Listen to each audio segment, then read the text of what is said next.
launch of the compendium on seed of innovations, Navaratna Idea Hackathon 010, and showcasing the Ayurveda innovation to global and national ecosystem, supported and encouraged the Smart Indian Hackathon 2021 team also presented the grant of assistance जो already चल रहा है हमारे यहाँ smart India hackathon 2019 में start हुआ non invasive glucometer decoction vending machine audio recording for the patients of the doctors prescription ये already develop हो चुके हैं चीज़ें तो हमें लगता है कि और ज़्यादा काम करने की ज़रूरत है हमको और हम करते रहें तो हमें लगता है कि उसमें कुछ ना कुछ हमको मिलेगा application and smart India Hackathon 2013 application of assessment quality, textbook references and book, PG dissertation management system, development of the virtual reality technology of the dark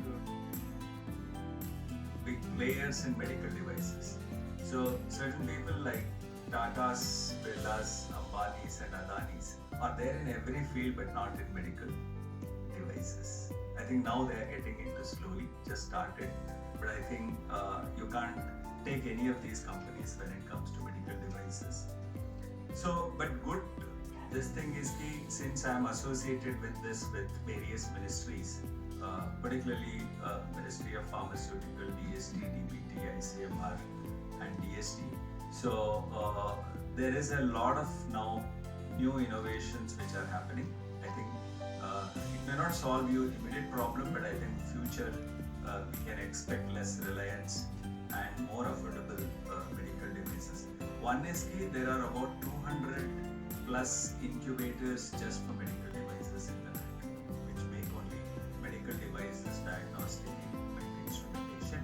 So I think that's where probably Ayush should move. As we go, we would like to see a few dedicated incubators for the Ayush related equipment and Ayush related innovations. There is a huge possibility. I'm sure the government would be very happy to support such an initiative.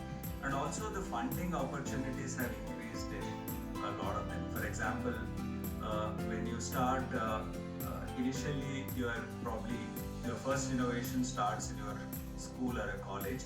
Like it was also mentioned about Small India Hackathon. In fact, wellness was an important direction in Ayurveda. I had the privilege and also the compulsion of going to Kotakal Ayurvedic Center in Delhi. I spent a week there, and there in the OPD they mentioned very clearly कि ये ICU नहीं है यहाँ पर, and ICU type last minute patients नहीं आने चाहिए यहाँ पर. दूसरे एंड पर हम देखते हैं, as far as the body is concerned, signal and information flow is very important. Then scavenging is important. There are diseased parts which have to be removed, and then repairing has to happen. And it's these three things that lead to holistic wellness. So holistic wellness is like a blueprint. Okay? What is it that constitutes holistic wellness? Maybe the balance of three dosha is part of that blueprint that we are talking about. You know, in GMP, for Ayush, we have done a lot of work for GMP. It has been implemented since 2005. You talk with the quality. When you talk, there is a problem with Ayush system. That things are there in two ways. Either you take some items, some things are in the food, and other things are in the GMP. We have seen a corona period, a lot of COVID period has seen a lot of good food products have also come. I will have to share on this platform, which we have been navigating a lot for just sterilization, just making the things standards in quality, not only to the limited to the drugs, also to the foods also.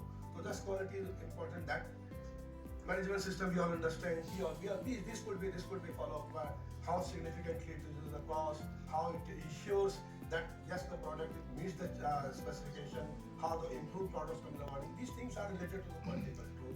Challenges are there. There are select challenges in compliance. All of we understand. These factors also affect when you talk about the quality. These factors also affect heavy metal toxicity. There's so many factors are there. Adulteration, yes, this is the main problem. How the adulteration, how the heavy metals, a lot of wheels and trials there have been right from 2008 when the Safer article came in the public. Heavy metal is a big issue, but believe me, we are not using those. in an elemental form. We have a lot of details.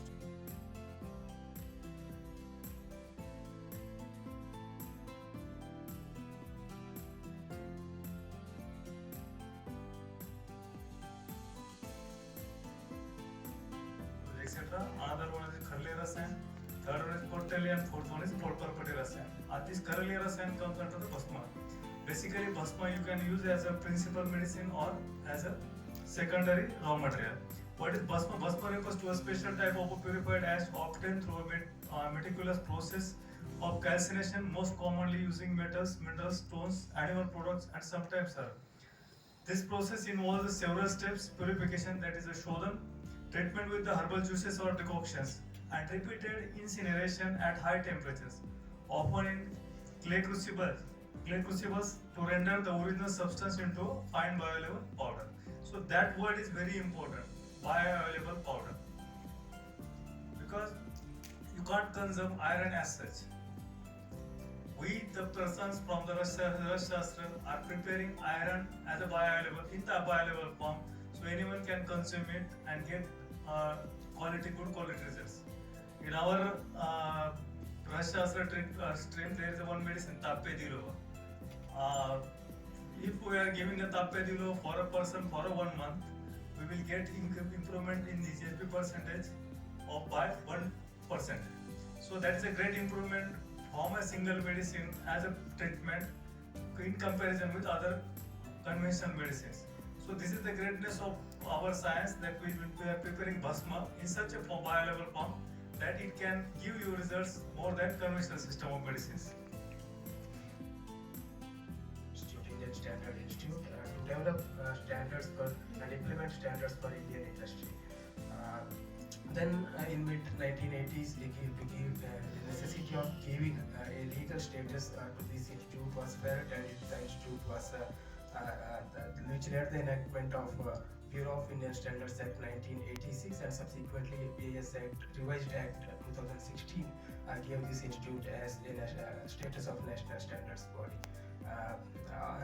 As a national standards body, BIS is formulating and implementing Indian standards, testing these standards, implementing hallmarking activity across the nation, and most importantly, representing the country in international platforms like International Organization for Standardization and International Electrotechnical Commission, that is IEC, and all these activities are carried out through a well-established network of headquarters, branch office, and regional offices.